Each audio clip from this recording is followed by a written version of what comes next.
जब बेपर्दा होकर के औरत सड़क पर आ जाती है तो आवारा लोगों के मुंह में पानी आ जाता है, इसलिए औरत को पर्दे में रखा जाता है। तो एक आदमी बोला खड़ा होकर के कि मौलवी साहब पर्दा पर्दे की बात करते हैं, कौन सी हदीस में है, कौन सी आयत में? तो हजरत थानवी रहमतुल्लाह अलैह दुआ कीजिए अल्लाह उनकी कब्र को नूर से भर दे। 2000 का नोट जो बटवे के नीचे रखते हो, अंडरवियर के बटवे में रखते हो, वो कौन सी हदीस में है? सबसे बड़ा नोट सबसे नीचे की जेब में इसलिए है ताकि नोट की हिफाजत हो, ये दौलत है, चली जाएगी। लेकिन याद रखो इस नोट की दौलत से भी बड़ी दौलत औरत की आबरू है। अगर उसकी हिफाजत नहीं करोगे, ये दौलत गई है वापस आ जाएगी, लेकिन औरत की आबरू जाएगी, कभी वापस नहीं। ट्रेन में सफ़र हो रहा था, हजरत शेखुल इस्लाम सफ़र कर रहे थे, अंग्रेज़ ने एक सवाल दाग दिया। मुसलमान भी अजीब लोग हैं, अपनी औरत को घर में कैद रखते हैं और जब घर से बाहर निकलती है तो कफन लपेट देते हैं, कफन लपेट देते हैं।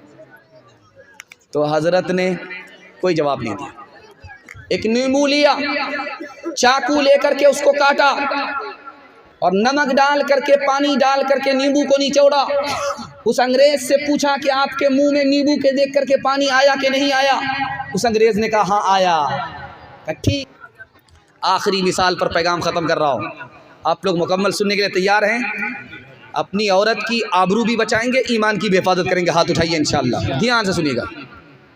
औरंगज़ेब बादशाह का दौर है, एक औरत सामने आई, उस पर मुकदमा चल रहा था। उस औरत ने औरत होकर के 4 मर्दों से निकाह कर लिया था, 4 मर्दों से।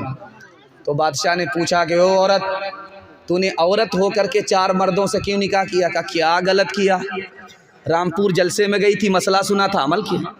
अल्लाह अल्लाह। बादशाह सर पकड़ करके बैठ गया कि चोरी भी है, सीना जोरी भी है। का क्या मसला सुना था? का लोग जिना क्यों करते हैं जबकि 4 शादी की इजाज़त है? ये मर्दों के लिए कहा था कि औरत के लिए? मैंने कहा इतना ही सुना था। उसके बाद तो होटल चली गई थी हलवा पूरी खाने के लिए। होटल में बैठ बैठ के खाती है नाश्ता, आंचल गिरा के सर से ये चलती है रास्ता।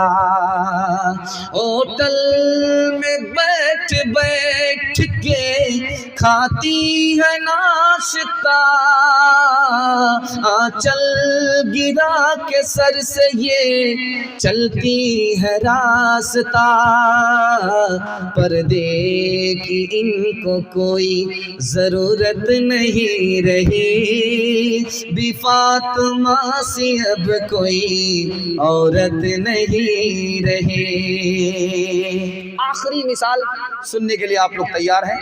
दोनों हाथ उठाइए इंशाअल्लाह। आपने मेरा दिल खुश कर दिया। औरतों के हवाले से आखिरी पैगाम। जुमा का दिन था, मर्द जो है नया कपड़ा पहन करके, सुरमा लगा करके शीशा पर अलता पाउडर लगा रहा था।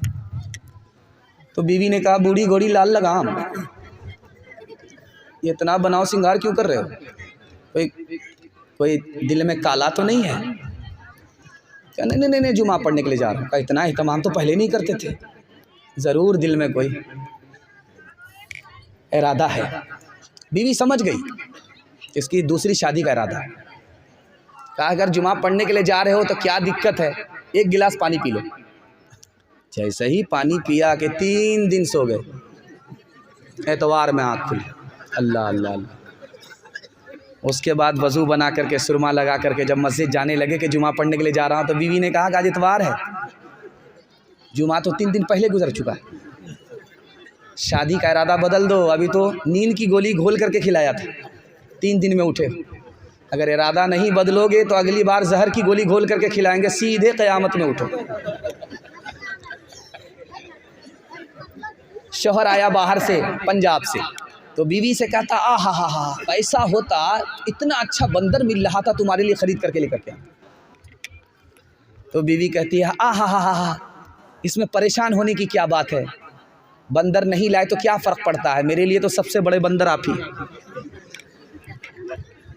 बीवी प्राइवेट में आकर के शौहर से पूछती है जब घर में मेहमान होता तो अब मीठी मीठी बात करते, जब मेहमान घर से बाहर निकल जाता तो अब लाठी से बात करते हैं। बात क्या? और जैसी तू है वैसा मैं।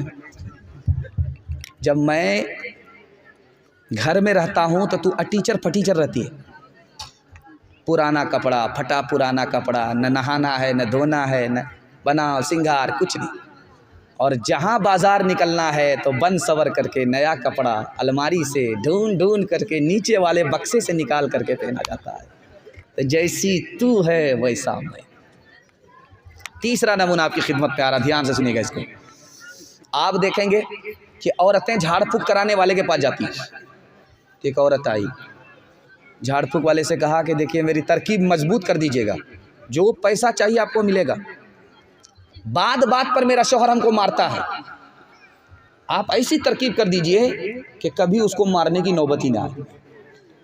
तो कहा कि एक काम करो, मैं पानी पर दम कर देता, जब भी झगड़ा शुरू हो मुंह में ले करके उसको बैठ जाना, कुछ बोलना नहीं। अब क्या था, ज़िंदगी भर का झगड़ा 1 मिनट में ख़त्म हो गया। कि झाड़ फूँक करने वाले को पता था कि औरत की ज़बान चलती होगी, मर्द का हाथ चलता होगा। चौथा नमूना आपकी खिदमत में आ रहा, बहुत ध्यान से इसको सुनिएगा। जब देखेंगे आप बेटी जब रुखसत होकर के ससुराल जाती है तो घर के सारे लोग रोने लगते, नानी भी रोती है, दादी भी रोती है, यहाँ तक के मगरमच्छ के आंसू ये बाराती भी बहाने लगते। तो बेटी रुखसत हो रही थी, सारे लोग रो रहे थे, मगर एक आदमी हंस रहा था।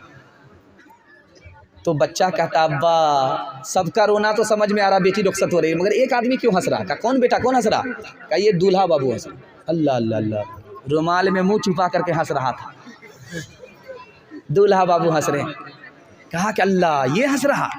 अब बेटा घबराने की कोई बात नहीं है, अभी तो रुखसती का मौका है, हम लोग रो रहे, हम लोगों की बारी आएगी, एक मरतबा आएगी, ख़त्म हो जाएगी।